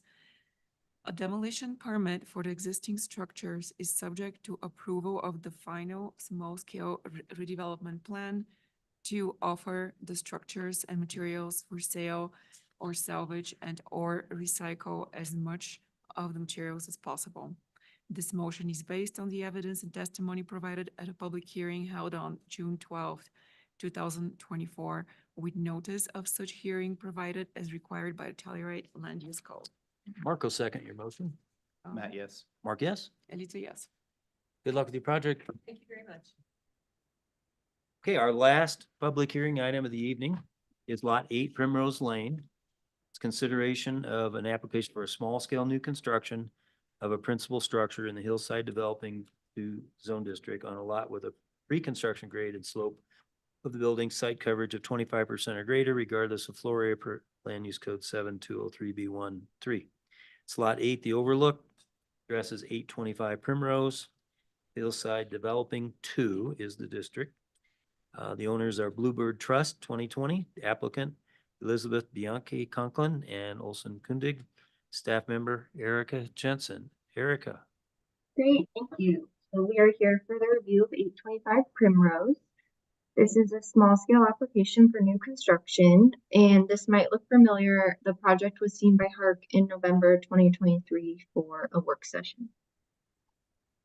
So this project is located in the Hillside Developing 2 zone district, the Developing Hillside Treatment Area, and is located outside the historic district. And the steep lots design guidelines do apply to this project. So the project is proposing the new construction of a single family residence. Condition 1 is to revise the front entry to better minimize the perceived scale at the street. So there is a gate on the left side that's a similar material to the garage door that kind of obscures the front entry. And this gate creates a more solid form at the entry level, and a lack of a clear entry increases the scale as there appears to be no relief on this facade as we typically see a more traditional entry. Condition 2 is to significantly reduce the amount of glazing and break up the large expanses and clusters of glass. Condition 3 is to reduce the amount of glazing on the south facade, and condition 4 is to reduce the size of the windows to be of a more traditional size. So there are several extremely large windows that contain large expanses of glass, especially on the northeast and south facades. Many of the windows are not a traditional size, with some of the windows on the north facade at over 10 feet tall, and this is the north facade, as you can see right here. Condition 5 is to revise the foundation material to be used in a more limited amount. Condition 6 is to revise the southeast corner to contain less concrete by modifying the planter material. Condition 7 is to revise the southwest and southeast retaining walls to minimize the height and appearance. And condition 8 is to reduce the height of the trash enclosure. So while bore form concrete is an appropriate foundation material, it is used in large amounts, which causes concern over the massing appearing larger. Reducing the amount of concrete used on the foundation could help reduce the mass. As you can see on this elevation, it's used in pretty large quantities. The southeast corner does have a retaining wall at about 10 feet tall, and there is a planter to help break up this massing and break up the concrete wall, but the planter is made of concrete as well. So using a different material could help break up the massing of the wall. The retaining walls of both sides of the garage are about over 10 feet, and while it might be appropriate considering the slope of the lot to have taller walls, stepping or terracing these walls would help reduce the mass. And then the trash enclosure is adjacent to the street, and at about 8 feet tall, it does have a pretty large visual impact. Condition 9 is to reduce the number and size of the doors, and then condition 10 is to ensure that all doors are 2/3 light. These windows here actually do appear to be door configurations, as these doors do slide all the way over. So these would be considered doors, so these do need to be 2/3 light. And then condition 10 is to ensure that, I included condition 10 twice. It's just so important. Condition 11 is to remove the LED light from the garage entry, and condition 12 is to reduce the number of fixtures near the front entry, as there just appears to be a couple fixtures that are duplicated and light the same area. And I'm happy to answer any questions before we hear from the applicant who's on Zoom. Did you go back 3 slides when you were talking about the south fenestration and the doors, and you had the red line? Yeah, right there. Okay, so reduce the number and size. Okay, and sure, they're all 2/3 light, so just want to be clear. And then lastly, on the, is there no railing in that huge deck above the garage? Or is it a concrete? Is it, oh, it's the concrete? So stuff? that, if you look, is actually proposed to be, I believe, a green roof. It's Oh. a green roof Oh. and there's railings from the Yeah, decks. okay, sorry, I missed that. Grass. Any questions for Erica? I do not. Okay, let's hear from the applicant. If you'd read your name and share the screen. And I guess if you mostly want to comment on 1 through 12, would be what we're most interested in. Hold on one moment. Can you hear me? Yes. Great.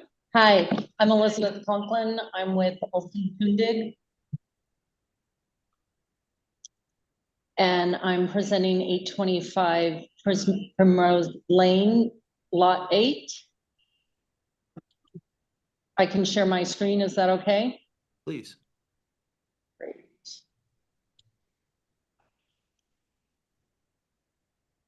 Can you see the screen? Yes. Great, and my hand. Yep. I'm gonna get out of that. Okay, great. So I think you guys have seen this application in a different form. We were back here in November, as Erica mentioned, for a work session. And our proposal now is quite different from where we were at before. We really listened to you in the items that you guys had recommended and requested be changed, but I'll go through this presentation quickly, just as a recap. So we are in the middle of the overlook development here in this lot that's 35.5 feet wide, up on the hillside above the town of Telluride. This is a site photo of that hill.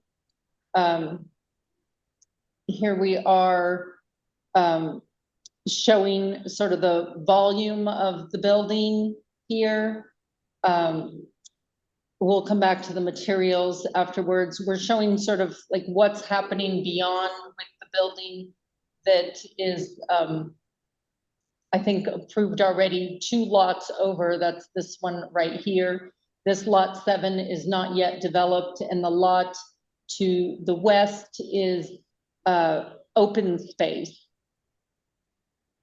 So here we are in the center here, and you can see that we've got sort of our different levels coming up along from south to north.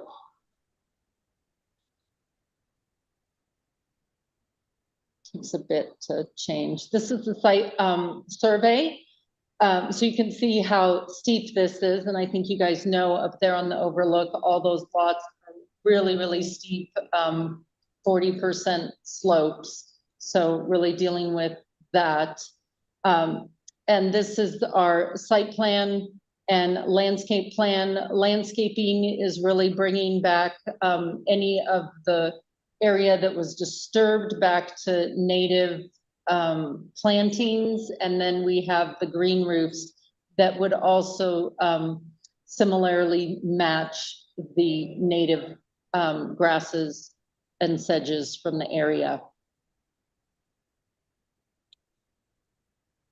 The floor plan is 4 levels, entering in on the lowest level through the gate, as Erica mentioned, and the garage. And then there's back of house space with the stairs, the second level, sort of a kids level with bedrooms. And then the third level is the living, dining, kitchen. And the 4th level is the primary bedroom suite.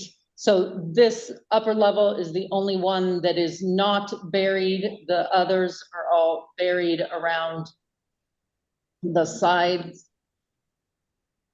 And you can see, so this is where we get into what was changed from the work session, we went from a flat roof to a sloped roof, sloping in the same direction as the slope of the grade.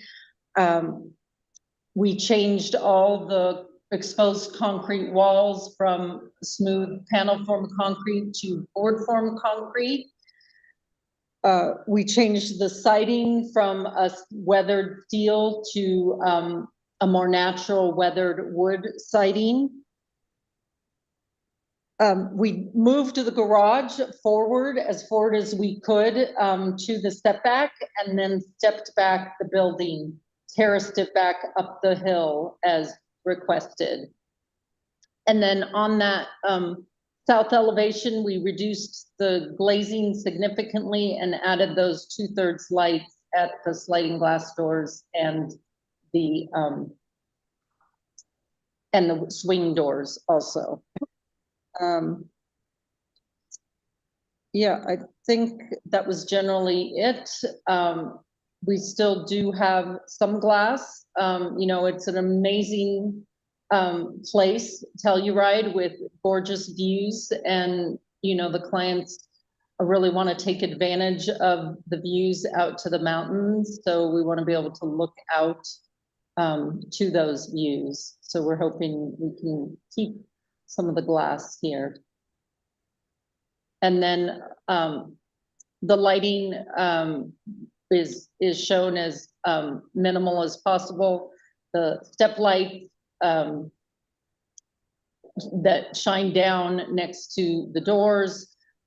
These recessed cans, they can be reduced in number. They're 3-inch cans with an aperture that's probably like 1.5 inches. So they're really tiny, and that's what would be throughout the house.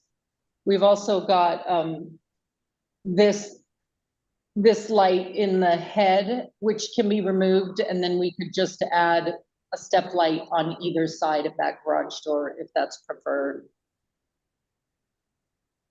I think that's, and then the upper levels just had the step lights.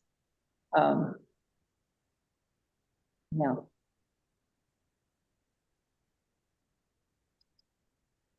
Any questions? No, unless you have any other comments. You've hit most of the conditions, unless you have any final comments. Well, we'll see. Does anybody have any questions? I do. I'm looking at the cover page, 3-dimensional model, and then the south elevation. Yep.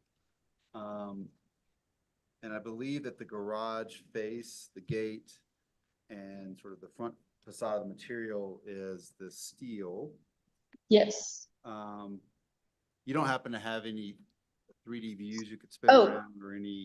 No, but I meant to show you the material palette here with the board form concrete, metal windows, painted steel.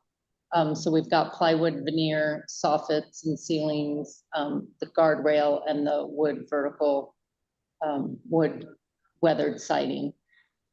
Is that what you were thinking? We don't have a render of the structure. Understood. I was just trying to confirm if that front facade of the garage was meant to be the plate steel or board form concrete.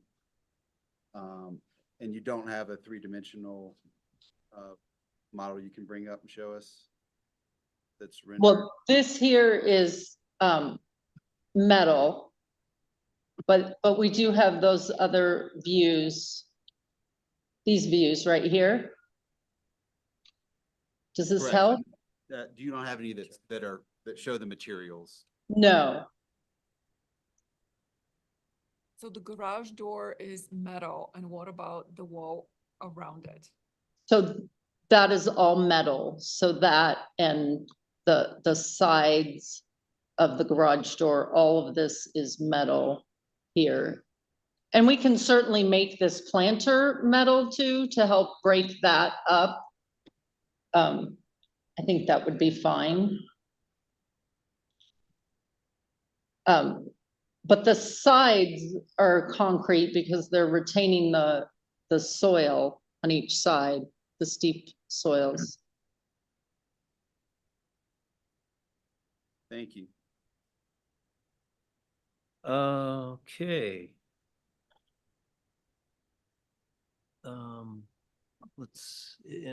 I think unless you have something else that covers it, we'll see if there's any comments from the public.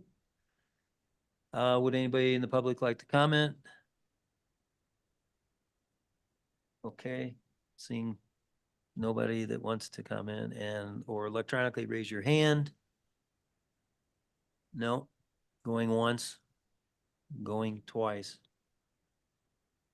Okay, we'll start deliberations.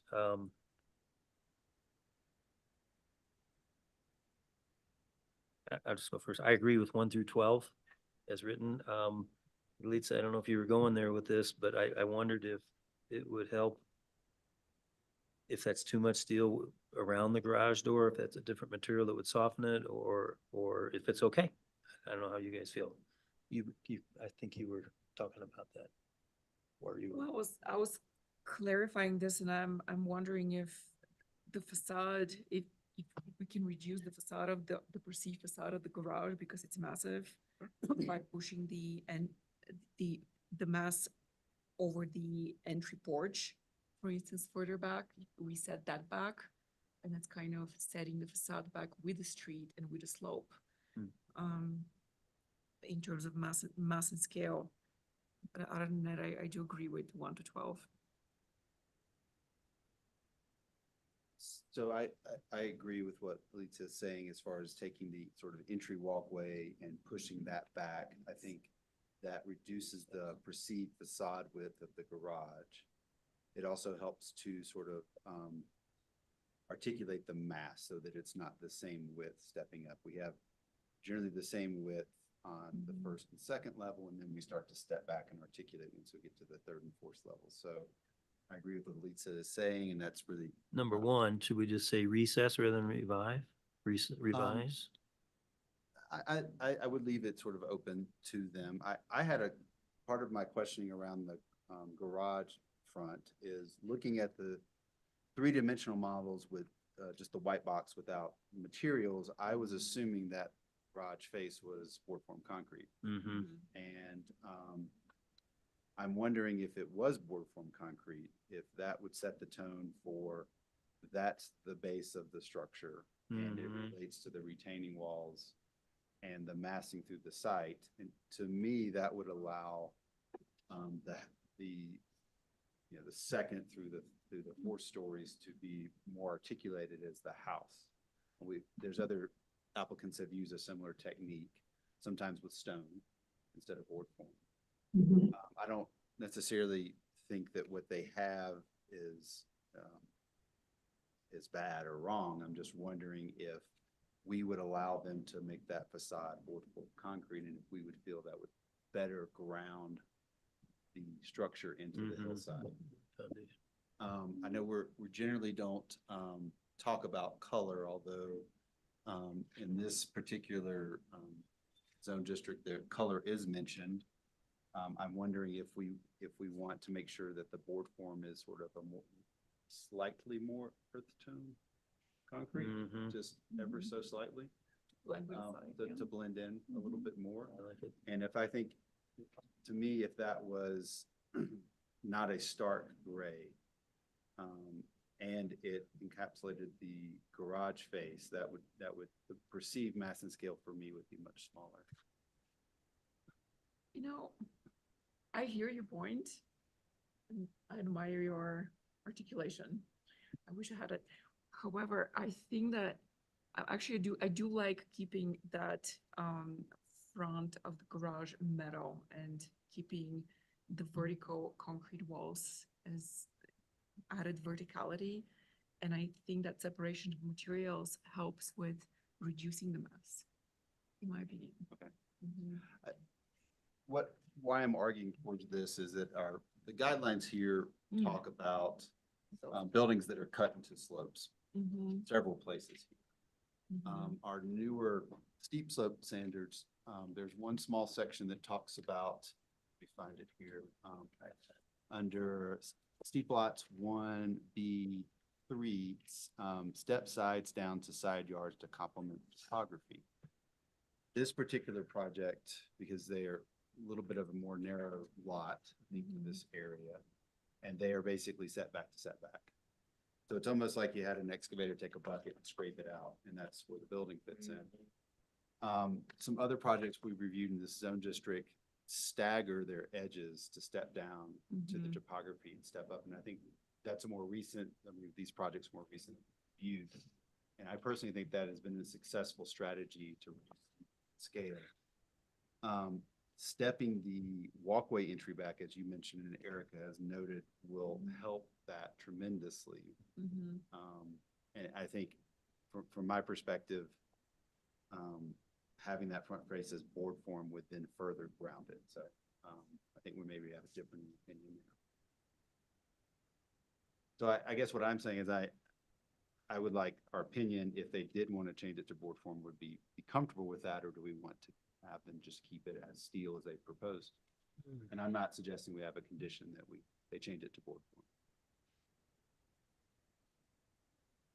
So it can't be a tie because there's 3 of us. I love these moments. Not. Sorry. Go ahead, no. Well, I was gonna say, like, I like the improved design. I do think it's improved, and I like that it's more simple. And I think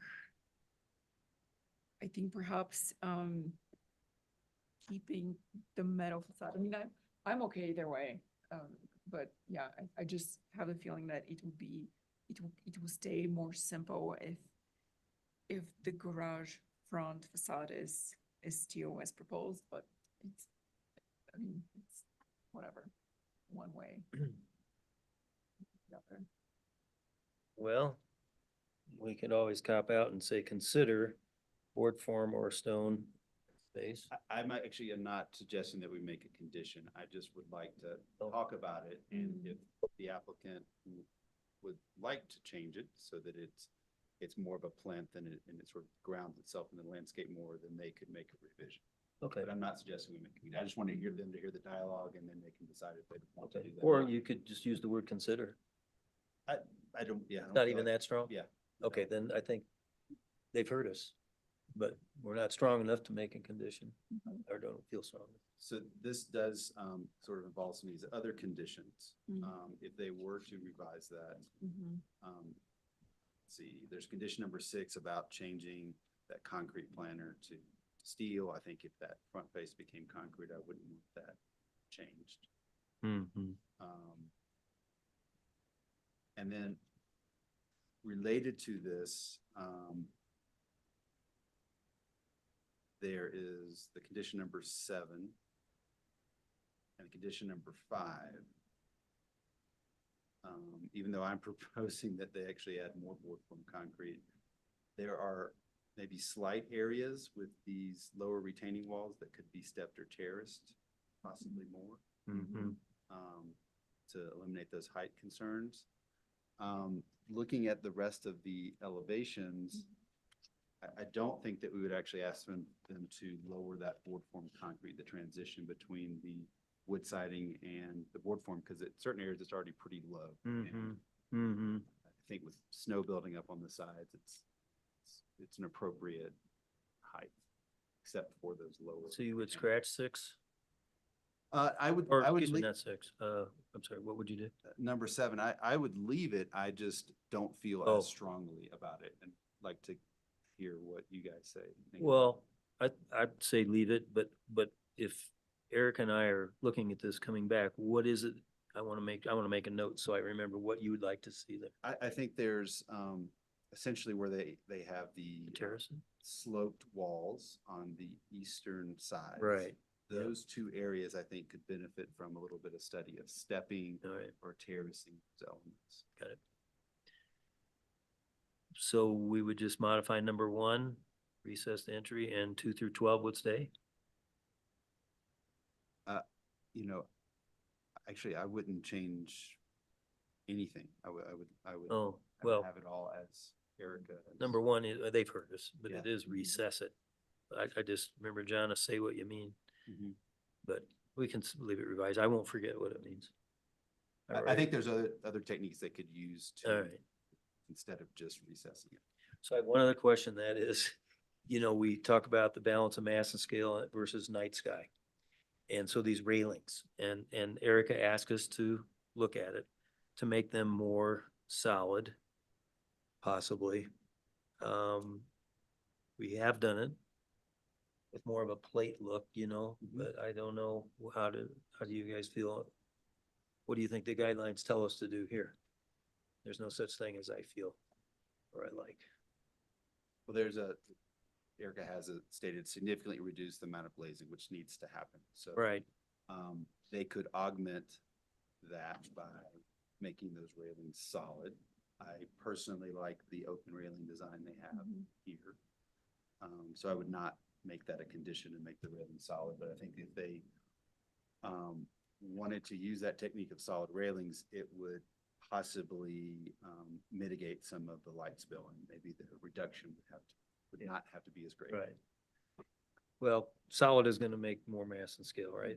Correct. I guess we're there. So I dropped that. I just wanted to ask it as I had a note. So I guess 1 through 12 as is that what we feel? I gotta get rid of that. Is that what we believe the guidelines tell us to do? Okay. Well, who wants, it's as is then to approve? I can make. a Okay. motion. Good. I move to approve the small scale new construction at 825 Primrose Lane, Lot 8, the overlook at Telluride subdivision, PUD East Telluride addition, based on the staff memo dated June 12, 2024, with the following conditions 1 through 12 as stated. This motion is based on evidence and testimony provided at a public hearing held on June 12, 2024, with notice of such hearing provided as required by the Telluride Land Use Code. Revised plans incorporating the conditions of approval shall be submitted within 30 days of approval, or this approval becomes null and void unless otherwise indicated. The revised drawings submitted for certificate of appropriateness with the complete set with any changes to the drawings clouded and labeled. Any changes to the drawings beyond the conditions of approval may result in more than one submittal being required. I second. Matt, yes? Mark, yes? Elisa, yes. So thus ends this meeting and we will end at Thank you. 7:33 PM. Good luck with your project. And Erica, thank you. We'll see you live next month. Great, thank you. Look forward to it. Yes. Thank you all. Thank you.